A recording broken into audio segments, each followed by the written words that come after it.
Good to go? Cool. Today changes everything. I don't mind admitting that I've not been doing that well this year. Now, ever since I was first diagnosed with type 1 diabetes, I've been applauded by healthcare professionals because my control was so good. But this year, I haven't really been able to keep it up. It could be that after 3 years that whatever tiny amount of insulin was left in my broken pancreas has finally run out, signalling the end of my honeymoon phase.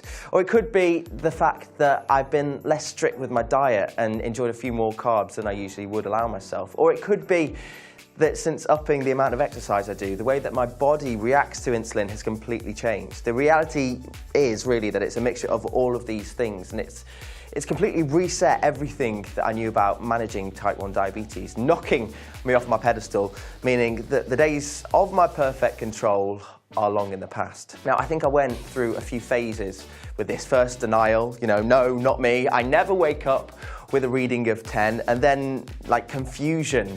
I barely managed to eat anything today, especially no carbs and definitely no sugar, so why is my blood sugar rising? But then it moved to frustration, so I'm going hypo at the gym and then I'm having to stop exercising to go on the hunt for starchy carbs. I mean, how ridiculous is that? But something definitely needed to change. First, the insulin from NovaRapid to Fias, but that was difficult to go to the gym with. I did inject at lunch, taking off the 20% if I planned to exercise later, but it would hang around in my system, and then the slightest hint, the faintest hint of cardio would drop my blood sugar massively, forcing me to leave the gym all shaky and cold sweats for reasons entirely other than exercise. But I'm usually quite emotionally strong, but this confusion got to me.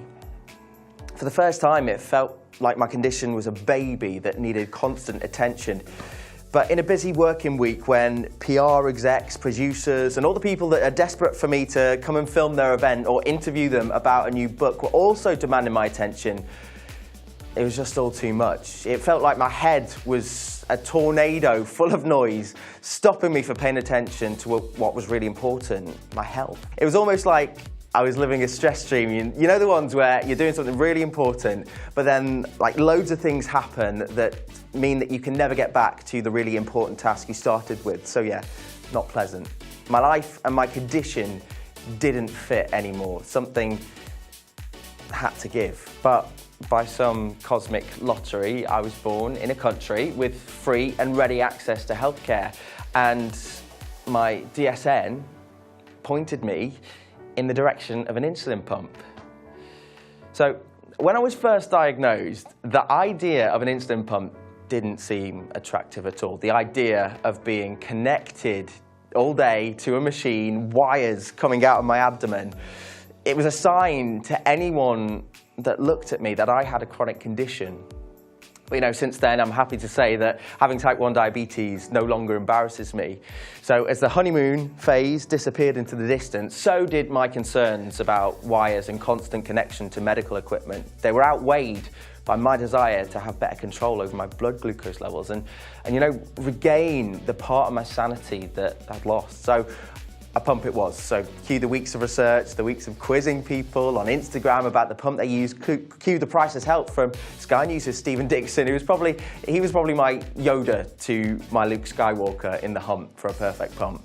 I get the impression, though, that I've been really lucky to get my hands on one so quickly. Speaking to some adults with type 1 diabetes online, there seems to be quite a bit of restricted access in some parts of the UK. But I'm not that much of a huge believer in luck and chance, so I think this was always meant to be. This pump, for me, marks a fresh start, a new approach to living with type 1 diabetes. It's the tool that I need to give me that extra leg up in leading a normal life. So the following weeks and months are sure to be pretty tough and stressful at times, but the advice I seem to be getting regularly is be patient and the pump will pay off in dividends. So this is my promise in words, in my tiny corner of the internet, that I'm going to make this work for me, and I'm never going to look back.